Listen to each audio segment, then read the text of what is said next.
Pandian stores சீரியலோட upcoming episode என்னென்னு பார்க்கலாம். இங்கே சரவணன் தங்கமயில் கிட்ட, என்ன தங்கமயில், எங்கள் அப்பா தான் சொன்னாங்கல்ல நம்ம கல்யாணத்தை ரெஜிஸ்டர் பண்ணணும், அதுக்கு உன்னுடைய ஐடி கார்டெல்லாம் வேணும்னுட்டு. நீ என்னவோ உங்கள் அம்மா வீட்டில் இருக்குன்னு சொல்லிட்டு இருக்க. ஆமாம், நம்ம வெளியூருக்கு அங்கே போகும்போது அங்கே ஹோட்டலில் ரூம் புக் பண்ண பணம் கட்டும்போது 2 பேரோட ஐடி கார்டையும் தானே கொடுத்து பணத்தெல்லாம் கட்டிட்டு வந்தோம். அப்போ நீ ஐடி கார்டை என்கிட்ட கொடுத்தியே, எதை பற்றியும் யோசிக்கலையே. அப்போ என்னவோ நம்ம வீட்டில் தான் ஐடி கார்டு இருக்கும்னு நினைக்கிறேன். அந்த சமயம் உன்கிட்ட ஐடி கார்டு இருந்திருந்தா உங்கள் அம்மா வீட்டில் எப்படி ஐடி கார்டை விட்டுட்டு வந்திருப்ப? அதனால உங்கள் அம்மா வீட்டிலலாம் இருக்கிறதுக்கு வாய்ப்பே கிடையாது தங்கமயில். இங்கே வீட்டில் தான் இருக்குது போல. என்ன, இங்கே ரெஜிஸ்ட்ரேஷன் பண்ண வேண்டாம்னு நினைக்கிறியா என்ன? அதுக்காக தான் ஐடி கார்டெலாம் இல்லை அப்படின்னு ஏதாவது பொய் சொல்கிறியா தங்கமயில் அப்படின்னு கேட்குறாரு சரவணன்.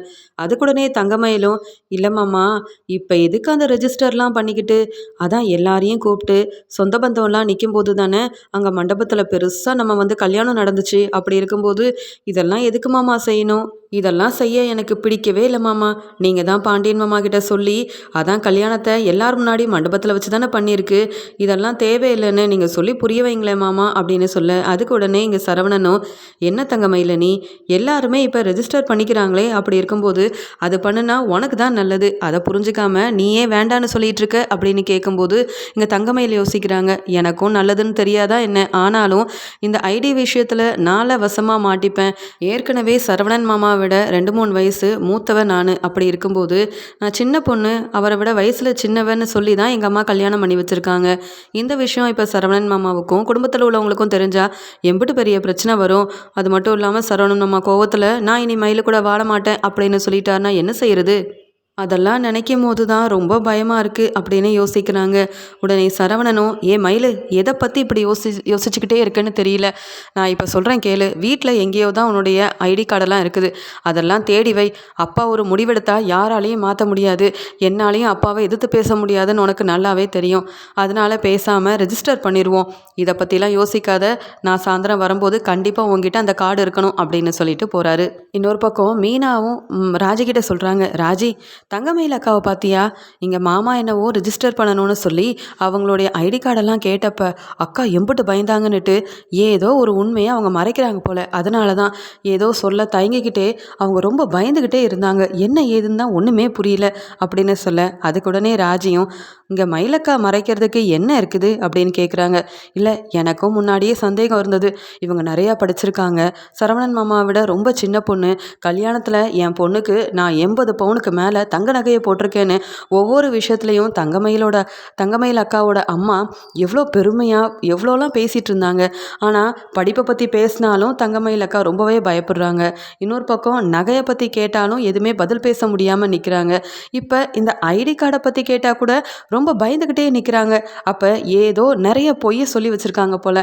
அதான் ஏதாவது வெளியில் வந்துருமோ, இந்த உண்மைகள் தெரிய வந்துருமோன்னு சொல்லி திருன்னு முழிக்கிற மாதிரி எனக்கு தோணுது அப்படின்னு சொல்கிறாங்க மீனா. அதுக்கு உடனே ராஜியும், பேசாமல் இந்த விஷயத்தை பற்றி தங்கமயிலக்கா கிட்ட நாமளே பேசிடுவோமா? ஏன்னா தங்கமயிலக்கா எதுக்காக இப்படி பயப்படுறாங்கன்னு தெரிய மாட்டேங்குதுல்ல அப்படின்னு சொல்கிறாங்க ராஜி. அதுக்குடனே மீனாவும், நம்ம போய் கேட்டால் உண்மையை அப்படியே ஒத்துக்க போகிறாங்களா என்ன, பொறுத்திருந்து பார்ப்போம் என்னதான் நடக்குதுன்னுட்டு அப்படின்னு சொல்லி பேசிக்கிறாங்க. இன்னொரு பக்கம் ராஜி, இங்கே பாண்டியன் மாமாவுக்கு நல்லபடியாக பிறந்தநாளாக கொண்டாடிட்டோம்.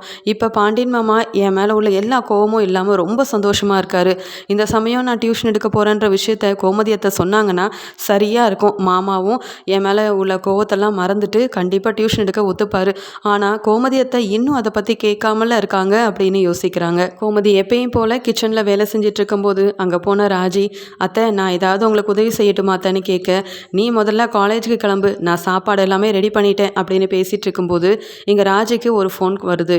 உடனே ராஜியும், அத்தை, யாரோ ஃபோன் பண்ணுறாங்க, என்ன இதுன்னு பார்த்துட்டு வரேன் அப்படின்னு சொல்ல, அங்கே ராஜி ஏற்கனவே டியூஷன் எடுத்த அந்த சித்ரா தான் ஃபோன் பண்ணியிருக்காங்க. என்ன ராஜி, நீ தான் சொன்ன என் பசங்களுக்கு மறுபடியும் டியூஷன் எடுக்கிறேன்னுட்டு, இப்போ வரைக்கும் டியூஷன் எடுக்கவும் வரல. ஆமாம், இந்த விஷயத்தை பற்றி உன் மாமனார்கிட்ட பேசுனியா? என் பசங்களுக்கு டியூஷன் எடுக்க நீ வருவல்ல, நீ டியூஷன் எடுத்ததுக்கு அப்புறமா தான் என் பசங்க நல்லபடியாக படிக்கிறாங்கன்னுட்டு அங்கே ஸ்கூல்லையே என் பசங்க 2 பேரும் முதல் மாணவர்களாக வந்திருக்காங்கன்னு எம்பிட்டு பெருமையாக பேசுனாங்க தெரியுமா? இது எல்லாத்துக்குமே காரணம் நீ தான் ராஜி. லேட்டானாலும் பரவாயில்ல, நான் டியூஷன் எடுப்பேன், உங்கள் பசங்களுக்கு எல்லா சப்ஜெக்டையுமே கவர் பண்ணிடுவேன்ல சொல்லிட்டு இருந்தேன். உனக்காக தான் காத்துட்ருந்தோம். ஆனால் நீ வர மாதிரியே தெரியலம்மா, அதனால தான் ஃபோன் பண்ணேன் அப்படின்னு கேட்கும்போது ராஜுக்கு என்ன பதில் சொல்லனே தெரியல. ஏன்னா இத்தனை நாள் ஆகுது. நான் என்னவோ அந்த சித்ராக்கா வீட்டில் போய் அவங்க பசங்களுக்கு டியூஷன் எடுக்கிறேன்னு சொன்னதெல்லாம் உண்மைதான். ஆனால் மாமா கிட்ட இன்னும் அந்த விஷயத்தை பற்றி நான் கேட்கவே இல்லையே. கோமதி அத்தையும் பாண்டியன் மாமா கிட்ட சொல்கிறேன்னு சொல்கிறாங்க. ஆனால் அதை பற்றி எதுவும் சொல்லாமலாம் இருக்காங்க. இப்போ அந்த பசங்களோட அம்மாவுக்கு என்ன பதில் சொல்லன்னு தெரியலையே அப்படின்னு யோசிச்ச ராஜியும், அக்கா நான் இந்த விஷயமா இன்றைக்கி தான் என் மாமா கிட்ட பேச போகிறேன். நீங்கள் கொஞ்சம் அமைதியாக இருங்கக்கா, கொஞ்சம் பொறுமையாக இருங்க. எப்படியும் உங்கள் பசங்களுக்கு நான் டியூஷன் எடுக்க வந்துடுவேன். இத்தனை நாள் நான் என்னென்னலாம் எடுக்கலையோ பசங்களை நல்லா படிக்க வச்சிருவேன்க்கா, நீங்கள் கவலைப்படாதீங்க. சாயந்தரம் நானே உங்களுக்கு ஃபோன் பண்ணுறேன் அப்படின்னு சொல்லிட்டு இங்கே ராஜி ஃபோனை வைக்கிறாங்க. இங்கே ராஜி யோசிக்கிறாங்க, நாம் நல்லா சொல்லிக் கொடுக்க போயிட்டு அந்த பசங்க படிக்கவே மாட்டாங்க. அவங்களே ஸ்கூலில் நல்ல மார்க் வாங்குறாங்கன்னா கண்டிப்பாக நம்மளால் முடியும். நம்ம டியூஷன் எடுத்தால் இன்னும் அதிகமான பசங்கள்லாம் வந்தாங்கன்னா நல்லா படிக்க வச்சு இதன் மூலமாக ஒரு வருமானத்தை பார்க்க முடியும். ஆனால் என் மனசை இந்த வீட்டில் இருக்க யாருமே புரிஞ்சிக்க மாட்டேங்கிறாங்களே. பேசாமல் கோமதியத்தைக்கிட்ட சொல்லி இங்கே பாண்டியன் மாமா கிட்ட ஒன்று கோமதியத்தை கேட்கணும், இல்லைன்னா நானே கேட்டுற வேண்டிதான், வேறு வழி இல்லை அப்படின்னு நினச்ச ராஜி மெதுவாக கோமதி கிட்ட அங்கே கிச்சனில் பேசுகிறதுக்காக போகிறாங்க. இங்கே கோமதியும், ஏய் ராஜி, என்ன காலேஜுக்கு கிளம்புவேன்னு பார்த்தா இங்கேயும் அங்கேயுமா நீ பாட்டுக்கு நடந்துக்கிட்டே இருக்கே, என்ன விஷயம்டி அப்படின்னு கேட்குறாங்க. அத்தை, எல்லாம் நான் உங்ககிட்ட ஏற்கனவே பேசின விஷயந்தான். நான் டியூஷன் எடுக்கணும்னு நினைக்கிறேன் அத்தை. இப்போ கூட அந்த டியூஷன் எடுக்க போனேன்ல, அந்த பசங்களோட அம்மா தான் எனக்கு ஃபோன் பண்ணி பேசினாங்க. நீங்கள் டியூஷன் எடுக்க வரியா இல்லையான்னு கேட்குறாங்க. என்னத்த பதில் சொல்கிறது? உங்களை நம்பி தானே நான் இந்த பொறுப்பை உங்ககிட்ட ஒப்படைச்சேன். டியூஷன் எடுக்கிற விஷயத்த மாமா கிட்ட பக்குவமாக எடுத்து சொல்வீங்க. அதன் மூலமாக எப்படியாவது மாமாவும் சம்மதிச்சிருவாரு நான் டியூஷன் எடுக்க போகலான்னு பார்த்தா சொல்லாமல் நான் டியூஷன் எடுக்க போனாலும் தப்புன்னு சொல்கிறீங்க. உங்கள் மூலமாக பர்மிஷன் கேட்கலான்னு நினச்சாலும் எனக்கு நீங்கள் சப்போர்ட்டாக இருக்க மாட்டேங்கிறீங்க. அப்புறம் நான் என்னத்தை செய்கிறது அப்படின்னு கேட்குறாங்க ராஜி. அதுக்கு கோமதியும், ஏ ராஜி, நீ கொஞ்சம் பொறுமையாக இருடி. ஏற்கனவே நீ டியூஷன் எடுக்க போனதால் இங்கே வீட்டில் எவ்வளோ பெரிய பிரச்சனை வந்ததுன்னு உனக்கு தெரியும்ல. டியூஷனை பற்றி நீ பேசினாலே எனக்கு அம்புட்டு பயமாக இருக்குது. என் வீட்டுக்காரர்கிட்ட போயிட்டு இதை கேட்டு அப்புறம் அவர் என்னையும் திட்டி மறுபடியும் பெரிய பிரச்சனை வந்தால் நான் என்ன செய்கிறது ராஜி? நீ என்னவோ நான் இந்த விஷயத்த உன் மாமா கிட்ட சொல்லலைன்னா இந்த கல்யாணத்துக்கு பின்னாடி இருக்கிற உண்மையை நான் சொல்லிடுவேன்னு சொல்லிட்டு இருக்கேன். உங்களுக்கு இடையில வசமாக மாட்டிக்கிட்டு நான் தான் திருன்னு முழிக்க வேண்டியதாக இருக்குது அப்படின்னு சொல்லும்போது இங்கே ராஜி சொல்கிறாங்க, அத்தை, ஏற்கனவே மாமாவோட பிறந்தநாளை நாங்கள் 3 பேரும் சேர்ந்து நல்ல அழகாக கொண்டாடியிருக்கோம். மாமா நினைக்காத அளவுக்கு மாமாவை ரொம்பவே சந்தோஷப்படுத்தியிருக்கோம். நீங்கள் இப்போ டியூஷன் விஷயத்தை போய் சொன்னால் கண்டிப்பாக மாமா ஒத்துப்பாருத்த, மறுத்து பேசவே மாட்டார். ஏன்னா மாமா எங்கள் மேலே உள்ள கோவத்தெல்லாம் மறந்துட்டு இப்போ அம்புட்டு சந்தோஷமாக இருக்கார். உங்களால் முடியும் உங்களால் மட்டும்தான் எனக்கு உதவி செய்ய முடியும். ஏற்கனவே மீனாக்கா எந்த தப்புமே செய்யலை. டியூஷனை ஏற்பாடு பண்ணி கொடுத்தது அவங்க தான்னுட்டு அவங்களும் நல்லா திட்டு வாங்கினாங்க எனக்காக. அப்படி இருக்கும்போது நான் தான் இப்போ உண்மையை சொல்லிட்டேன்ல, உண்மையை சொன்னாமல் போனால் தானே தப்பு. நீங்கள் எனக்காக பேசி தான் ஆகணும் அப்படின்னு இங்கே டியூஷன் விஷயத்தை பற்றி இங்கே ராஜி கோமதிக்கிட்ட பேசிகிட்டு இருந்த எல்லாத்தையுமே தங்கமயில் கவனிக்கிறாங்க. தங்கமயில் உடனே உள்ளே போயிட்டு, என்ன ராஜி சொல்லிட்டு இருக்க, நீ மறுபடியும் டியூஷன் எடுக்க போறியா அப்படின்னு கேட்க கோமதி, ஏய் ராஜி, பேசிகிட்டு இருந்த எல்லாத்தையும் இந்த தங்கமயில் கேட்டுட்டா போல. நான் சொல்கிறதுக்கு முன்னாடி உன் மாமா கிட்ட போய் சொல்லிட்டான்னு வை, அம்புட்டு தான், என்ன செய்யன்னு தெரியலையேடி அப்படின்னு சொல்ல உடனே தங்கமயில் அங்கே கிச்சனுக்குள்ளே வந்துட்டு, என்ன ராஜி, யாருக்கும் கேட்கக்கூடாதுன்னு இவ்வளோ சத்தமே இல்லாமல் பேசிகிட்டு இருக்க. ஆனால் எனக்கு புரிஞ்சு போச்சு, நீ மறுபடியும் அப்போ டியூஷன் எடுக்க போறியா? ஏற்கனவே உன்னால் எவ்வளோ பெரிய பிரச்சனை வந்தது. இப்போ நீ டியூஷன் எடுக்காமல் இருந்தால் தான் என்னவா அப்படின்னு கேட்குறாங்க. அதுக்கு ராஜி சொல்கிறாங்க, அக்கா, இது என்னுடைய விஷயம்க்கா, நீங்கள் இதில் தலையிடாதீங்க. நான் இப்படி சொல்கிறேன், நீனு தப்பாகவும் நினைக்காதீங்க. ஏன்னா கதிர்க்காக உதவி செய்யணும்னு நினைக்கிறத விட யார்கிட்டையும் கையேந்தி நிற்கக்கூடாதுன்னு நான் நினைக்கிறது தப்பு இல்லைன்னு நினைக்கிறேன். அது மட்டும் இல்லாமல் என்கிட்டையும் பணம் இருந்தால் இப்போ பாண்டியன் மாமாவுக்கு பிறந்த நாளைக்காக கொடுக்கறதுக்கு என்கிட்ட பணம் இருக்க போய் தானே அவருக்கு தேவையானதெல்லாம் வாங்கி கொடுத்தோம். அதே மாதிரி ஒவ்வொரு விஷயத்துலையும் அடுத்தவங்க கிட்ட நான் கையேந்தி நிற்கக்கூடாதுன்னு நினைக்கிறேன்க்கா. இங்கே அத்தை கூட அப்பப்போ என்ன சொல்லி காமிக்கிறாங்க, கதிர் உன்னால் தான் வேலைக்கு போகிறான், உன்னை படிக்க வைக்கிறதுக்காகவும் உன்னோக்கு தேவையானதெல்லாம் வாங்கி கொடுக்கறதுக்காகவும் தான் என் பையன் இவ்வளோ கஷ்டப்பட்டு வேலை செய்கிறான்னு திட்டிகிட்ருக்காங்க.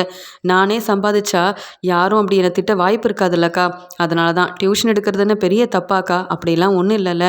அதனால தான் மறுபடியும் டியூஷன் எடுக்க போகலாமேன்னு முடிவெடுத்திருக்கேன். நீங்கள் மட்டும் இந்த விஷயத்த மாமா கிட்ட சொல்லிடாதீங்கக்கா, அத்தை இது எல்லாத்தையும் பார்த்துப்பாங்க அப்படின்னு சொல்ல அதுக்கு தங்கமயில், நான் எதுக்கு சொல்ல போகிறேன், ஆனாலும் கொஞ்சம் யோசிச்சுக்கோ ராஜி, நீ போய் டியூஷன் எடுக்க போகிறேன்னுட்டு உனக்காக அத்தை பேச போய் இதன் மூலமாக பெரிய பிரச்சனை வந்துடக்கூடாது. உனக்காக அத்தை திட்டு வாங்கினா நல்லாவா இருக்கும்? மாமா தான் எல்லாரும் முன்னாடியும் சொல்லிட்டாங்கல்ல, நீ கண்டிப்பாக டியூஷன் எடுக்க போகவே கூடாதுன்னு. அப்புறமும் இப்படி அடம்பிடிச்சு பிடிவாதமாக இருந்தால் சரிப்பட்டு வருமா ராஜின்னு சொல்கிறாங்க. ஆனால் ராஜி ரொம்ப கோவமா, அக்கா, நீங்களும் நிறைய விஷயத்த மறைக்கிறீங்க, ஏதோ ஒரு உண்மை வெளியில் தெரியக்கூடாதுன்னு நினைக்கிறீங்க.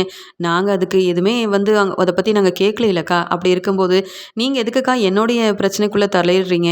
நான் என் வேலையை பார்த்துக்கிறேன், நீங்கள் இதுக்கிடையில் வராதீங்கக்கா அப்படின்னு சொல்லிடுறாங்க. இங்கே தங்கமயிலுக்கு ஒன்றுமே பேச முடியல. என்ன இந்த ராஜி ஏதோ ஒரு உண்மையை நான் மறைக்கிறேன்னு சொல்லி என் பக்கம் பிரச்சனையை திருப்பி விட்றாளே, ஒருவேளை இந்த கல்யாணத்துக்காக நிறைய போய் சொல்லியிருக்கோம் அம்மாவும் நானும் சேர்ந்து, அதை எதையாவது இவளுக்கு கண்டுபிடிச்சிட்டாளா, ஏதாவது ஒரு உண்மை தெரிஞ்சு போச்சா என்ன அப்படின்னு சொல்லிட்டு அமைதியாக அங்கேருந்து கிளம்பிடுறாங்க. ரூமுக்கு போன தங்கமயில் ராஜி பேசினதை பற்றியே யோசனை பண்ணிகிட்டு இருக்காங்க. என்ன செய்கிறது, இந்த ராஜி என்னவோ என் மேலே சந்தேகப்படுற மாதிரிலாம் பேசிகிட்டு இருக்கா. நான் வேற இந்த ஐடி கார்டு கேட்டதுலேருந்து திருன்னு முழிச்சிட்டு இருக்கிறதுனால நான் ஏதோ ஒரு உண்மையை மறைச்சிருக்கேன்னு ராஜிக்கு நல்லா தெரிய வந்திருக்கு. அதனால தான் இவ இப்படியெல்லாம் பேசிகிட்டு இருக்கா போலையே அப்படின்ற மாதிரி யோசிக்கிறாங்க தங்கமயில். இப்போ என்ன செய்கிறது, பேசாமல் அம்மா கிட்ட ஃபோன் பண்ணி என்ன ஏதுன்னு கேட்போம், அம்மா ஏதாவது ஒரு நல்ல ஐடியா கொடுப்பாங்கன்னு சொல்லிட்டு உடனே தங்கமயிலும் இந்த விஷயத்த சொல்கிறதுக்காக பாக்கியத்துக்கு ஃபோன் பண்ணுறாங்க. பாக்கியம் அங்கே வீட்டில் பருப்பு இல்லை, அரிசி இல்லை, என்ன இல்லைன்னு சொல்லிட்டு மயிலோட அப்பாவை திட்டிகிட்டு இருக்காங்க. ஏங்க நீங்கள் எப்போ தாங்க வேலைக்கு போவீங்க? கொஞ்சம் வேலைக்கு போய் சம்பாதிச்சு கொடுத்தா தானே குடும்பத்தை நடத்த முடியும். உங்களெல்லாம் நம்பிட்டு இருந்தா மயிலுக்கு கல்யாணமே நடந்திருக்காது. நான் சொன்ன பொய்யால் தான் நான் நல்லா சாமர்த்தியமாக இருக்க போய் தான் என் பொண்ணு மயிலை ஒரு நல்ல இடத்துல கல்யாணம் பண்ணி கொடுத்துருக்கேன். இப்போ என் இளைய பொண்ணும் படிப்பை முடிக்க போகிறா. அப்படி இருக்கும்போது இந்த சின்ன பொண்ணுக்கும் சீக்கிரமாக கல்யாணத்தெல்லாம் வைக்கணும்லங்க. நீங்கள் இப்படியே வேலைக்கு எங்கேயும் போகாமல் இருந்தால் வீட்டில் ஏதாவது ஒரு வேலை நடக்குமா, இல்லை குடும்பத்தை தான் நடத்த முடியுமான்னு சொல்லி பாக்கியம் ரொம்ப கோவமாக தங்கமயிலோட அப்பாவை திட்டிகிட்டு இருக்கும்போது அதுக்கு தங்கமயிலோட அப்பாவும், பாக்கியம் நீ இப்படி நான் போய் வேலைக்கு போகணும்னு சொன்னால் நான் போய் வேலை கேட்டால் யார் வேலை தராங்க, வயசாயிருச்சு உன்னால் வேலை செய்ய முடியாதுன்னு சொல்லிடுறாங்க. அது மட்டும் இல்லாமல் எங்கேயாவது கடனுக்காவது பணத்தை வாங்கிட்டு வரலான்னா அங்கே எல்லார்கிட்டேயும் கடனுக்கு பணத்தை வாங்கி வச்சுருக்கோம், கொடுத்த பணத்தெல்லாம் திருப்பி கொடு, வட்டி பணத்தை ஒழுங்கா கொடு, அதுக்கப்புறமா நீ பணத்தை கேளுன்னு சொல்லி அனுப்பிடுறாங்க. நான் என்ன தான் செய்கிறது பாக்கியம்? நானும் குடும்பத்துக்காக ஏதாவது செய்யணும்னு நினச்சி தான் உனக்கு உதவியாக இருக்கணும்னு எல்லா இடத்துலையுமே கடன் வாங்கி கொடுத்துருக்கேன். ஆனால் மாதம் மாதம் வட்டியவும் கொடுக்க முடியல. இப்போ என்ன பண்ணுறதுன்னு ஒன்றுமே தெரியல. யார்கிட்ட போய் பணத்தை கேட்க, எப்படி குடும்பத்தை நடத்தணும்னு தெரியல. இங்கே சின்ன பொண்ணு சுடர் வேற காலேஜில் ஃபீஸ் கட்டணும்னு சொன்னான். அந்த ஃபீஸ் கட்டுறதுக்கு உண்டான பணத்தையே என்ன பண்ணேன்னு தெரியாமல் முழிச்சிட்ருக்கேன். அப்படி இருக்கும்போது வீட்டில் அந்த பொருள் இல்லை, இந்த பொருள் இல்லைன்னு நீ சொன்னால் நான் எப்படி போய் வாங்கிட்டு வர்றது அப்படின்னு இவங்க 2 பேரும் பேசிகிட்டு இருக்காங்க. அந்த சமயம் தங்கமயில் ஃபோன் பண்ணுறாங்க பாக்கியத்துக்கு. உடனே பாக்கியம், இவளுக்கு வேறு வேலையே இல்லை, குடும்பத்தையே எப்படி நடத்தணும்னு தெரியாமல் இருக்கிறோம், இந்த தங்கமயில் எதுக்கு எடுத்தாலும் ஒரு பிரச்சனைன்னு சொல்லி அழுதுகிட்டே ஃபோன் பண்ணுவா அப்படின்னு சொல்லி தங்கமயில் ஃபோன் பண்ணும்போது அதை எடுத்து பேச ஆரம்பிக்கிறாங்க பாக்கியம். இங்கே பாக்கியம் தங்கமயில்கிட்ட, தங்கமயில் என்னடி அப்படின்னு கேட்க, என்னம்மா காலையிலேயே ரொம்ப சோகமாக பேசுறியம்மான்னு கேட்க, வேற என்னத்தை சொல்ல, நீ என்னம்மா பெரிய கடை ஒரு ஓனரோட மருமகளாக இருக்க, வீட்டுக்கு தேவையான பொருள் எல்லாத்தையும் பாண்டியன் அவரோட கடையிலேருந்தே அனுப்பி வச்சிருவாரு. ஆனால் இங்கே அப்படியா இருக்குது? உனக்கு தான் நம்ம குடும்பத்தை பற்றி தெரியுமே, ஒரு நாள் குழம்பு வச்சா 3 நாளைக்கு அதே குழம்பு தானே சாப்பிட்டுட்ருப்போம். இப்போ அதுக்கும் வழி இல்லாமல் இருக்குது. சரியாக பொருளே இல்லடி சமைச்சு சாப்பிட்றதுக்கு. அதான் உங்கள் அப்பா கிட்ட பேசிகிட்டு இருந்தேன், எங்கேயாவது போய் கடன் வாங்குங்க, இல்லைனா வெளியில் வேலைக்காவது போங்க, அப்போ தான் குடும்பத்தை நல்லபடியாக நடத்த முடியும்னுட்டு. உன் தங்கச்சிக்கு வேற இங்கே காலேஜில் ஃபீஸ் எல்லாம் கட்டணுமா, அதுக்கு என்ன செய்யனே தெரியாமல் தான் யோசனை பண்ணிகிட்ருக்கோம் தங்கமயில். ஆமாம் நீ எதுக்கு இப்போ ஃபோன் பண்ணியிருக்க அப்படின்னு கேட்க, இங்கே தங்கமயில், ஆமாம் நான் இந்த வீட்டில் நல்லா தாம்மா இருக்கேன், ஆனால் நீங்கள் எல்லாரும் அப்படி கஷ்டப்படுறத பார்த்துட்டு என்னால் தாங்கிக்கவும் முடியல, உங்களுக்கு உதவியும் செய்ய முடியாத நிலமையில இருக்கம்மா அப்படின்னு சொல்லும்போது அதுக்கு பாக்கியம் சொல்கிறாங்க, என் மயில் இதே உன்னோட நிலமையில வேறு ஏதாவது பொண்ணு இருந்தால் இங்கே உன் மாமனார்கிட்டையும் மாமியார்கிட்டையும் நல்ல பேர் வாங்கி அவங்கக்கிட்ட இருக்கிற பணத்தில் கொஞ்சமாவது சேர்த்து வச்சு வீட்டுக்கு உதவி செஞ்சுருப்பாங்க. ஆனால் உனக்கே அங்கே பணம் இல்லைன்னு நிற்கிற, உன்கிட்ட என்ன பணத்தை கேட்டு நான் நீ எனக்கு உதவி செய்கிறது ஒன்றும் முடியாது போல் அப்படின்னு சொல்லி பேசுகிறாங்க. அதுக்கு தங்கமயிலும், அம்மா நீ அதுக்காக அப்பாவெல்லாம் திட்டிகிட்டு இருக்காத, அவருக்கும் வயசாயிடுச்சு, எங்கம்மா வேலைக்கு போக முடியும், என்னால் முடிஞ்சா என் வீட்டுக்காரரோட சம்பள பணம் ஏதாவது வந்தால் என்னால் முடிஞ்ச பணத்தை நான் கொண்டு வந்து கொடுக்குறேம்மா அப்படின்னு சொல்லும்போது, ஆமாம் உன் வீட்டுக்காரரா மொத்த பணத்தையும் கொண்டு போய் உன் மாமனார் மாமியார்கிட்ட கொடுத்துருவாங்க, அப்புறம் உன்கிட்ட எப்படி பணம் வரும்? நீயும் யோசனை பண்ணி உன் வீட்டுக்காரரோட மனசையும் மாற்றி உன் கைக்குள்ளே வச்சுக்க முடியாத நிலமையில தானே இருக்க. அப்படி இருக்கும்போது அதெல்லாம் விடு தங்கமயில், நீ அந்த வீட்டில் நல்லா இருந்தால் போதும், நம்ம குடும்பத்தை பற்றி யோசிக்காத அப்படின்னு சொல்கிறாங்க பாக்கியம். உடனே தங்கமயிலும், அம்மா இங்கே எனக்கு ஒரு பெரிய பிரச்சனை வந்திருக்குமா, அதை பற்றி பேச தான் உனக்கு ஃபோன் பண்ணேன்னு சொல்ல, நீ எப்போ ஃபோன் பண்ணாலும் பிரச்சனையை பற்றி தானடி பேசிகிட்டு இருக்க, என்னைக்காவது சிரித்து சந்தோஷமாக நான் இந்த வீட்டில் நல்லா இருக்கேம்மா அப்படின்னு பேசியிருக்கியா? வீட்டுக்கு வந்தாலும் ஒரே பொழப்பந்தான், புலம்பிக்கிட்டே இருப்பேன், இப்போ என்ன புதுசாக பிரச்சனை வந்திருக்காங்க அப்படின்னு கேட்குறாங்க பாக்கியம். அதுக்கு தங்கமயிலும், அது வேற ஒன்றும் இல்லைம்மா, எனக்கும் சரவணன் மாமாவுக்கும் நடந்த கல்யாணத்தை நல்ல ஆடம்பரமாக பெரிய மண்டபத்தில் வச்சு தானம்மா நடத்துனீங்க, அதை விட்டுட்டு இப்போ என்னடானா புதுசாக கல்யாணத்தை ரெஜிஸ்டர் பண்ணணும்னு சொல்லி என்னுடைய ஐடி எல்லாத்தையும் கேட்டுட்ருக்காங்கம்மா. நான் எப்படி கொடுக்குறது? அந்த கார்டை மட்டும் நான் கொடுத்துட்டேன்னு வச்சுக்கோங்களேன், நான் சரவணன் மாமாவை விட 2-3 வயசுக்கு மூத்த பொண்ணு அப்படின்ற விஷயம் வீட்டில் உள்ள எல்லாருக்குமே தெரிய வந்துடும். நீ வேற எனக்கு கல்யாணத்தை செஞ்சு வைக்க எல்லா விஷயத்துலையும் போய் தாம்மா சொல்லி வச்சுருக்க. அந்த உண்மை தெரிய வந்தால் கண்டிப்பாக சரவணன் மாமாவே என்னை மனைவியாக ஏற்றுக்க மாட்டாருமா. ரொம்ப கோவப்படுவாங்க, எல்லாரும் திட்ட ஆரம்பிச்சிருவாங்கம்மா. இந்த உண்மை எப்படியும் தெரியக்கூடாதுன்னு தாம்மா யோசனை பண்ணிகிட்ருக்கேன். இப்போ இந்த விஷயத்தில் நான் என்ன செய்கிறது ஏது செய்கிறதுன்னு ஒன்றுமே புரியலம்மா. அதுக்காக தான் நான் ஃபோன் பண்ணம்மா அப்படின்னு சொல்கிறாங்க தங்கமயில். உடனே பாக்கியமும், அது என்ன தங்கமயில், எப்போ பார்த்தாலும் பிரச்சனை ஓ பக்கமாகவே வந்துட்டுருக்கு. அந்த வீட்டுக்கு மருமகளாக போய் நீ பெரிய சாதனையெல்லாம் பண்ணலை, ஆனால் எப்பயுமே உண்மை வெளியில் வந்துருமோன்னு சொல்லி நீ பயந்துக்கிட்டே இருக்கிறது மட்டும்தான் இப்படி இருக்குது தவிர்த்து தைரியமாக உனக்குன்னு பேசவே தெரியாதா? எனக்கு அந்த ரெஜிஸ்ட்ரேஷன்லாம் தேவையில்லை, அதான் கல்யாணத்தை எல்லா பெரியவங்க முன்னாடியும் வச்சு தானே செஞ்சுருக்கேன். நான் என்ன இந்த மீனா ராஜி மாதிரி விருப்பப்பட்டு ஓடி வந்தா கல்யாணம் பண்ணினேன்னு உன் மாமனாரை நீ எதிர்த்து பேச வேண்டிதானே அப்படின்னு கேட்குறாங்க பாக்கியம். அதுக்குடனே தங்கமயில், அது எப்படிம்மா, இங்கே பாண்டியன் மாமாவை நான் எதிர்த்து பேசுறது? அப்படி பேசினா வீட்டில் உள்ளவங்களாம் என்னை சும்மா விட்டுருவாங்களா? என் மேலே சந்தேகப்பட மாட்டாங்க, என்னை திட்ட மாட்டாங்க? ஏமா நீ இப்படி எனக்கு ஒரு ஐடியா கொடுத்துட்ருக்கேன்னு கேட்க, ஆமாடி தங்கமயில், பயந்து பயந்து இருக்கும்போது தான் அவங்களுக்கெல்லாம் உன் மேலே சந்தேகம் வரும். ஆனால் நீ அவங்கள எதிர்த்து பேசிட்டேன்னு வச்சுக்கையேன், உன்கிட்ட பேசவே பயப்படுவாங்க. இது என்ன புதுசாக இருக்குது? அதெல்லாம் ஒன்றும் வேண்டாண்டி, ரெஜிஸ்ட்ரேஷனும் வேண்டாம், ஒன்றும் வேண்டாம். அதான் கல்யாணம் நல்லபடியாக முடிஞ்சிருச்சு, வெளியூருக்கும் போயிட்டு வந்துட்டீங்களே, அப்புறம்லாம் இதெல்லாம் எதுக்கு அப்படின்னு சொல்லி பேசுகிறாங்க. அது மட்டும் இல்லாமல் இந்த ராஜி மறுபடியும் டியூஷன் எடுக்க போகிறாளாம். அதுவும் மாமா வேண்டான்னு சொல்லி இந்த ராஜி டியூஷன் எடுக்க போகிறதால அத்தை சப்போர்ட் பண்ணி ராஜிக்காக மாமா கிட்ட ரொம்ப பக்குவமாக இந்த டியூஷன் விஷயத்தை பற்றி பேச போகிறாங்களாம். மயிலக்கா, இந்த விஷயத்தில் நீங்கள் தலையிடாதீங்க, நீங்கள் மாமா கிட்ட போய் என்னை பற்றியோ இல்லை இந்த டியூஷன் விஷயத்தை பற்றியோ பேசவே கூடாது அப்படின்னு ராஜி சொல்லிட்டாமா. கொஞ்சம் கூட அந்த வீட்டில் யாரும் எனக்கு மதிப்பும் மரியாதையும் தரமாட்டிக்கிறாங்க. அந்த வீட்டில் நான் தானம்மா மூத்த மருமக, ஆனாலும் மீனாவும் ராஜியும் தான் எனக்கு முன்னாடியே இந்த மருமகளாக வீட்டுக்கு வந்திருக்காங்க அப்படின்னு சொல்லி என்ன எந்த விஷயத்துலையுமே இந்த மீனா ராஜி பெருசாக நினைக்காம இப்படியெல்லாம் அந்த ராஜி பேசுகிறாமா அப்படின்னு சொல்லிட்டு இருக்கும்போது பாக்கியம் சொல்கிறாங்க, ரொம்ப நல்லதாக போச்சு தங்கமயில், இந்த ராஜி எந்த விஷயம் மூலமாக பாண்டியனுக்கு தெரியக்கூடாதுன்னு நினைக்கிறாளோ அதை நீ கோமதி சொல்கிறதுக்கு முன்னாடியே போய் பாண்டியன்கிட்ட சொல்லி கொடுத்துரு, அவ்வளவு தானே. பாண்டியன் சும்மா விடுவாரா என்ன?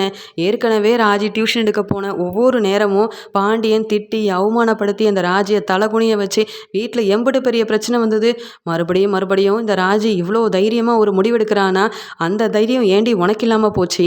அவள் இந்த வீட்டுக்கு ஒன்றை மாதிரி உரிமையோடு வந்தவ கிடையாது. இந்த கதிரை யாருக்கும் தெரியாமல் கல்யாணம் பண்ணிட்டு வந்த அவளுக்கே இவ்வளோ உரிமை இவ்வளோ தைரியம் இருக்குன்னா எல்லாரோட ஆசீர்வாதத்தோடையும் ரொம்பவே ஆடம்பரமாக கல்யாணம் செஞ்சு அந்த வீட்டுக்கு உரிமையோட மூத்த மருமகளாக போயிருக்க நீ என்னவோ எல்லா விஷயத்துக்கும் பயந்துக்கிட்டே இருந்தால் சரிப்பட்டு வராது. அது என்ன ராஜி உனக்கு ஆர்டர் போடுறது? ராஜி டியூஷன் எடுக்க போகிற விஷயத்த கோமதி சொல்கிறதுக்கு முன்னாடியே பாண்டியன் கிட்ட நீயே சொல்லிடு, அப்புறம் பெரிய பிரச்சனை கண்டிப்பாக வரும். உடனே என்ன ஆகும்? பாண்டியன் ராஜியை கூப்பிட்டு திட்ட ஆரம்பிப்பார். இந்த பிரச்சனை பெருசாச்சுன்னு வையேன், உன்னை பற்றி அங்கே கண்டிப்பாக யோசிக்க மாட்டாங்க. உனக்கு மறுபடியும் ரெஜிஸ்ட்ரேஷன் செய்யணுன்றதையும் மறந்துடுவாங்க, உன்கிட்ட ஐடி கார்டு வாங்கணுன்றதையும் பாண்டியன் சம்பந்தியும் வீட்டில் உள்ளவங்களும் மறந்துட்டு பிரச்சனை எல்லாமே ராஜி பக்கம் திரும்பிடும். அப்புறம் நீ எப்பயும் போல் அந்த வீட்டில் சந்தோஷமாக இருக்கலாம். நீ தப்பிக்கிறதுக்கு ஒரே ஒரு வழி தான் இருக்குது, ராஜியை பற்றி பாண்டியன் கிட்ட நீ தான் சொல்லணும். கோமதி இந்த விஷயத்த பாண்டியன் கிட்ட சொல்கிறதுக்கு முன்னாடி நீ முதல்ல போய் சொல்லிடு, அவ்வளவுதானே அப்படின்னு சொல்லி கொடுக்குறாங்க பாக்கியம். தங்கமயிலுக்கு ரொம்ப சந்தோஷம். அம்மா சூப்பர்மா, இதுக்காக தாம்மா நான் உனக்கு ஃபோன் பண்ணுறது. ஏதாவது ஒரு பிரச்சனைன்னு ஃபோன் பண்ணாலே நீ எனக்கு ஒரு ஐடியா கொடுக்குற பாரு, செம ஐடியாம்மா. உண்மையாகவே நீ எவ்வளோ பொய் சொன்னாலும் அது எல்லாத்துலேருந்தும் நீ என்னை தப்பிக்க வச்சிருவாம்மா. இப்போ எனக்கு நல்லா தெரிஞ்சிருச்சு, நான் தப்பிக்கணும்னா ராஜியை பாண்டியன் மாமா கிட்ட வசமாக மாட்டி கொடுக்கணும், அவ்வளோதானே. மீதியை நான் பார்த்துக்கிறேம்மா, நீ கவலைப்படாத அப்படின்னு சொல்லி ரொம்பவே சந்தோஷத்தில் இருக்காங்க தங்கமயில். பாண்டியன் கடையில் வேலையெல்லாம் முடிச்சுட்டு மத்தியானம் சாப்பிட வராங்க. இங்கே கோமதி சாப்பாடெல்லாம் எடுத்து வைக்கும்போது இங்கே பக்கத்துலேயே இருக்க தங்கமயிலும், மாமா வெயிலில் வந்திருக்கீங்க, மோர் குடிங்க மாமா முதல்ல அப்படின்னு மோர் கொடுக்குறாங்க. இங்கே கோமதி எதிர்பார்க்காத அளவுக்கு பாண்டியனை நல்லபடியாக கவனிக்கிறாங்க. இருங்க மாமா, இன்றைக்கி ஸ்வீட்டெல்லாம் செஞ்சுருக்கேன், உங்களுக்காகவே ஸ்பெஷலாக செஞ்ச ஸ்வீட் மாமா அப்படின்னு சொல்லி கேசரியெல்லாம் கொண்டு வந்து கொடுக்குறாங்க. உடனே கோமதியும், என்ன இந்த தங்கமயில் இன்றைக்கி கொஞ்சம் ஓவராக பண்ணிகிட்டு இருக்கா, அதான் நான் சாப்பாடெல்லாம் எடுத்து வைக்கிறேனே, இவ என்ன இடையில நிற்கிறா அப்படின்ற மாதிரி பார்க்கும்போது இங்கே பாண்டியன் சிரிச்சுக்கிட்டே, ஏன்பா மயில், நீ பொறுப்பான பிள்ளை தான். எனக்கு அதெல்லாம் தெரியும்ப்பா. அதான் எனக்கு பிறந்தநாள் முடிஞ்சிருச்சே, அப்புறம் எதுக்குப்பா இந்த இனிப்பெல்லாம் செஞ்சு வச்சிருக்க, எதுக்குப்பா இந்த ஸ்வீட்டெல்லாம்னு கேட்க, ஏன் மாமா பிறந்தநாள் அன்னைக்கு தான் ஸ்வீட் சாப்பிடணுமா என்ன? நீங்கள் சாப்பிடுங்க மாமா. நீங்கள் கடையில் போய் எங்களுக்காக வேலை செய்கிறீங்க. நீங்கள் ஆரோக்கியமாக இருக்கணும்னு தான் ஒவ்வொன்றையும் நான் பார்த்து பார்த்து செய்கிறேன். வெளியில் வாங்கி சாப்பிடக்கூடாதுன்றதுக்காக தான் எல்லாருக்கும் தேவையானதை பிடிச்ச மாதிரி வீட்டிலேயே செஞ்சு வைக்கிறேன் மாமா. நீங்கள் நல்லா ஆரோக்கியமாக சாப்பிடுங்க அப்படின்னு சொல்லி கொடுத்துட்ருக்காங்க. உடனே பாண்டியன் ரொம்ப சந்தோஷமா கோமதி கிட்ட, பாத்தியா கோமதி, என் மருமக 3 பேருக்கும் என் மேலே எம்புட்டு பாசம்னுட்டு. இதை புரிஞ்சுக்காம நான் தான் இங்கே மீனா, ராஜி, தங்கமயில்னு அப்பப்போ திட்டியிருக்கேன். ஆனால் அதை பற்றிலாம் பெருசாக எடுத்துக்காம என் மேலே எம்புட்டு பாசமாக இருக்காங்க நம்ம வீட்டுக்கு வந்த மருமக 3 பேரும்னு சொல்லி பேசிகிட்டு இருக்க. உடனே தங்கமயில் வந்து சொல்ல ஆரம்பிக்கிறாங்க, மாமா இப்போ மறுபடியும் ராஜி டியூஷன் எடுக்க போகிறேன்னு சொன்னால் நீங்கள் என்னம்மாம்மா சொல்வீங்க அப்படின்னு கேட்கும்போது, அதுக்கு பாண்டியனும், அது எப்படிப்பா, அவள் தான் நான் சொல்லியிருக்கேனே இனி டியூஷன் எடுக்க போகவே கூடாதுன்னுட்டு, அது எப்படி வந்து டியூஷன் எடுக்க போவாங்க, இல்லை டியூஷன் எடுக்க நினைப்பா, அதெல்லாம் ஒன்றும் சரிப்பட்டு வராதுப்பா அப்படின்னு சொல்லி ஆரம்பிக்கிறாங்க. உடனே கோமதிக்கு ரொம்பவே கோபம் வருது. இங்கே ராஜி எம்பிட்டு அழகாக சொன்னா இந்த விஷயத்தை பற்றி, அக்கா நீங்கள் பாண்டியன் மாமா கிட்ட சொல்லக்கூடாது, கோமதியத்தை பார்த்துப்பாங்கன்னுட்டு. இதையும் மீறி இந்த ராஜியோட டியூஷன் விஷயத்த தங்கமயில் என் வீட்டுக்காரர்கிட்ட சொல்கிறான்னா தேவையில்லாமல் பிரச்சனையை உண்டு பண்ணுறதுக்காக தானே அப்படின்னு பார்த்துக்கிட்டே இருக்காங்க கோமதி. அது மட்டும் இல்லாமல், தங்கமயில் கிச்சனில் கொஞ்சம் வேலை இருக்குமா, நீ அதை போய் பாரு, தேவையில்லாத வேலையெல்லாம் செய்யாத, இப்போ இங்கே வந்து என் வீட்டுக்காரரை கொஞ்சம் நிம்மதியாக சாப்பிட விடு அப்படின்னு சொல்கிறாங்க கோமதி. இதுக்கிடையில் ரூமில் இருந்த மீனாவும் ராஜியும் அங்கே வந்து நின்றுட்டுருக்காங்க. என்ன தங்கமயிலக்கா திடீர்னு மறுபடியும் அவங்க வேலையை காட்டிகிட்டு இருக்காங்க, என்ன சொன்னோமோ அதை வந்து தேவையில்லாமல் இப்படி பிரச்சனையை உண்டு பண்ணணும்னு பார்க்குறாங்களேன்னு சொல்லி பார்த்துட்டு இருக்கும்போது, உடனே பாண்டியன் கிட்ட மறுபடியும் தங்கமயில் பேசுகிறாங்க. இல்லை மாமா, நான் உண்மையை தான் சொல்லிகிட்ருக்கேன். ராஜி மறுபடியும் டியூஷன் எடுக்க போகிறா போல். அத்தை கிட்ட தான் சொல்லி உங்ககிட்ட பெர்மிஷன் கேட்க வச்சுருக்கா மாமா. ஏன் அத்தை, ராஜி எவ்வளோ அழகாக சொன்னா எனக்காக பேசி பர்மிஷன் வாங்கி கொடுங்கன்னு. இன்னுமா நீங்கள் மாமா கிட்டே இந்த விஷயத்தை பற்றி பேசாமல் இருக்கீங்க? போங்கத்த, அதனால தான் நானே ராஜிக்காக மாமா கிட்ட பேசிகிட்டு இருக்கேன் அப்படின்னு ஆரம்பிக்கிறாங்க. ஒரு பக்கம் ராஜி, இன்னொரு பக்கம் மீனா ரொம்ப கோவத்தில் பார்த்துக்கிட்டே இருக்காங்க. தங்கமயிலக்கா எதுக்காக இங்கே டியூஷன் விஷயத்தை பற்றி சொன்னாங்க, ஏற்கனவே மாமா ரொம்ப கோவப்படுவாங்களே அப்படின்னு சொல்லி பார்த்துட்ருக்க. இங்கே உடனே பாண்டியனும், நான் தான் ஏற்கனவே சொல்லிட்டேனே இந்த டியூஷன் விஷயத்தை பற்றி யாரும் என்கிட்ட பேசாதீங்கன்னுட்டு. ஏன்ப்பா ராஜி, நீ டியூஷன் எடுக்க போகிறேன்னு உங்கள் அத்தைக்கிட்ட சொன்னியாப்பா, ஏதோ தங்கமயில் சொல்லிட்டு இருக்காளே அப்படின்னு கோவமாக கேட்க, இங்கே ராஜிக்கு எதுவுமே பேச முடியாமல் அமைதியாக நிற்கிறாங்க. உடனே பாண்டியனும், ஏன் கோமதி, சாப்பிட வரும்போது கூட இப்படி ஏதாவது பிரச்சனையோடு தான் நீங்கள் எல்லாம் இருப்பீங்க போல். நிம்மதியாக வேலையெல்லாம் முடிச்சுட்டு வந்து சாப்பிடலான்னா ஏன் இப்படி எல்லாரும் செஞ்சிட்ருக்கீங்க? நான் முடிவெடுத்தா எடுத்தது தான். ஏற்கனவே ராஜி வீட்டுக்கு தெரியாமல் டியூஷன் எடுக்க போய் அவள் சித்தப்பா மூலமாக இந்த விஷயம் தெரிய வந்து நான் அவமானப்பட்டு நின்னதெல்லாம் போதாதா? ஏன்பா ராஜி இப்படிலாம் செய்கிற? உனக்கு ஏதாவது பண தேவை இருந்தால் என்கிட்ட கேளுப்பா. நான் உனக்கு பணத்தெல்லாம் கொடுக்கறது மட்டும் இல்லாமல் காலேஜ் ஃபீஸையும் நானே கட்டுறேன். நான் உனக்கு ஒரு அப்பா மாதிரி தானே, அப்புறம் ஏன்பா தயங்கி தயங்கி நிற்கிற? உனக்கு ஏதாவது பணம் வேணுமா அப்படின்னு கேட்குறாங்க. அதுக்கு ராஜியும், அதெல்லாம் ஒன்றும் இல்லை மாமா, உங்கள் பேச்சை மீறி நான் எதுவுமே செய்ய மாட்டேன் மாமா, நீங்கள் கொஞ்சம் சாப்பிடுங்க மாமா. இப்போ தேவையில்லாமல் தங்கமயிலக்கா பிரச்சனையை உண்டு பண்ணணும்னு நினைக்கிறாங்க, நான் அவங்கள பார்த்துக்கிறேன், நீங்கள் முதல்ல சாப்பிடுங்க மாமா. கஷ்டப்பட்டு வேலை செய்கிற நீங்கள் சாப்பிடும்போது உங்களுக்கு எந்த பிரச்சனையும் இருக்கக்கூடாது அப்படின்னு சொல்லிட்டு கோமதிக்கிட்டேயும் இப்போதைக்கு மாமா கிட்டே எதையும் நீங்கள் சொல்ல வேண்டாம்னு சொல்லிட்டு ராஜி அங்கேருந்து போயிடுறாங்க. அங்கே ராஜி ரொம்ப கோபமாக இருக்கும்போது மீனா போயிட்டு, பாத்தியா ராஜி, வேணும்னே இந்த தங்கமயிலக்கா என்னெல்லாம் செஞ்சிட்ருக்காங்கன்னுட்டு. எனக்கு அப்போவே சந்தேகம் இந்த தங்கமயிலக்கா மேலே. இந்த அக்கா ஏதோ ஒரு உண்மையை மறைக்கிறதுக்காக தான் இங்கே வீட்டில் பெரிய பிரச்சனையை வந்து செய்யணும்னு நினைச்சிட்டு இருக்காங்க. நீ இந்த அக்காவை இப்படியே சும்மா விடாத அப்படின்னு சொல்ல, இங்கே தங்கமயில் யோசிக்கிறாங்க, என்ன பெரிய பிரச்சனை வரும்னு பார்த்தா ஒன்றுமே வரலையே. இங்கே மாமா வந்து கோவப்படாமல் ராஜிக்கிட்ட ரொம்ப மெதுவாக ரொம்ப அன்பாக பாசமால பேசிகிட்டு இருக்காரு அப்படின்ற மாதிரி பார்த்துக்கிட்டே இருக்க. அங்கே போகிறாங்க ராஜி ரொம்ப கோவமாக தங்கமயில் கிட்ட, பார்த்தீங்களாக்கா மறுபடியும் பாண்டியன் மாமா கோவத்தில் டியூஷன் எடுக்கவே கூடாதுன்னு சொல்லிட்டாங்க. இதுக்கு தானே நீங்கள் ஆசைப்பட்டீங்க. இதே கோமதியத்தை போய் பாண்டியன் மாமா கிட்ட சொல்லியிருந்தா கண்டிப்பாக ஓகே சொல்லியிருப்பார். உங்களுக்கு எதுக்குக்கா இந்த தேவையில்லாத வேலை? டியூஷன் எடுக்கணுன்றது என்னுடைய ஆசை, அதுக்கு தடையாக நீங்கள் எதுக்கு வந்து நிற்கிறீங்க?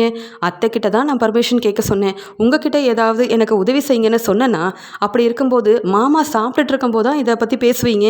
மாமாவுக்கு இந்த விஷயத்த பேசினாலே கோவம் வரும் தெரியும்ல. அதனால் சரியான நேரத்தை பார்த்து கோமதி அத்தையே இதை சொல்கிறேன்னு சொன்னாங்கல்ல, நீங்கள் எதுக்குக்கா தேவையில்லாமல் என்னுடைய பிரச்சனையில் தலையிடுறீங்க? இப்போ உங்களால் தான் கிடைக்க இருந்த அந்த பெர்மிஷனும் கிடைக்காம போயிடுச்சு. நான் மறுபடியும் டியூஷன் எடுக்காமல் போனதுக்கு காரணமே நீங்கள் தான். இது உங்களுக்கெல்லாம் தேவையாக்கா? இல்லை நீங்கள் என்ன தான் நினச்சிட்ருக்கீங்க? ஆமாம், உங்களை பற்றின நிறைய உண்மைகளை நீங்கள் மறைச்சி வச்சுருக்கீங்கன்னு எனக்கும் தெரியும், மீனாக்காவுக்கும் தெரியும். அதை பற்றி நாங்கள் ஏதாவது கேட்டோமா? அப்படி இல்லைன்ன பட்சத்தில் நீங்கள் எதுக்குக்கா வந்து தேவையில்லாமல் என்னை பற்றியும் என்னுடைய ஆசையை ஒன்றும் இல்லாமல் செய்கிறதுக்காகவும் பாண்டியன் மாமா கிட்ட போய் பேசுனீங்க அப்படின்னு சொல்லி இங்கே நிற்க வச்சு தங்கமயிலை திட்டிக்கிட்டே இருக்காங்க, அவமானப்படுத்துகிறாங்க. தங்கமயிலுக்கு ஒன்றுமே பேச முடியல. ஏன்னா இதை பற்றி பேசாதீங்கன்னு சொல்லியும் அம்மா தானே இந்த ஐடியா கொடுத்தாங்க. அதனால தானே நான் போயிட்டு பாண்டியன் மாமா கிட்ட பேசினேன். ஆனால் இங்கே பிரச்சனையும் வரலை, இந்த ராஜியும் நம்மளை நிற்க வச்சு கேள்வி கேட்டு திட்ட ஆரம்பிச்சிட்டாளேன்னு சொல்லி பதில் பேச முடியாமல் தலை குனிஞ்சு நிற்கிறாங்க தங்கமயில். உடனே மீனா சொல்கிறாங்க, தங்கமயிலக்கா, நீங்கள் இப்படி வீட்டில் இருக்க ஒவ்வொருத்தரையா மாமா கிட்ட வசமாக மாட்டி விட்டு தேவையில்லாமல் பிரச்சனையை வந்து செஞ்சிட்ருக்கீங்க. உங்களை பற்றின உண்மையும் கண்டிப்பாக வெளியில் வரும். அப்படி அந்த உண்மையை நாங்களே கண்டுபிடிச்சோன்னு வைங்க, உங்களை சும்மாவே விடமாட்டோம் அப்படின்னு மீனா ரொம்ப கோபமாக பேச, உடனே தங்கமயில் யோசிக்கிறாங்க, அப்போ இந்த மீனாவும் ராஜும் என் மேலே சந்தேகப்படுறாங்க போல, என்னை பற்றின உண்மையை இவங்களே கண்டுபிடிச்சிருவாங்களோ. நான் தான் இந்த ராஜியை மாட்டி விடணும்னு நினச்சேன். இப்போ இந்த மீனா பேசின பேச்சால் எனக்கு ரொம்ப பயமாக இருக்கே அப்படின்னு யோசனை பண்ணிக்கிட்டே நிற்கிறாங்க தங்கமயில்.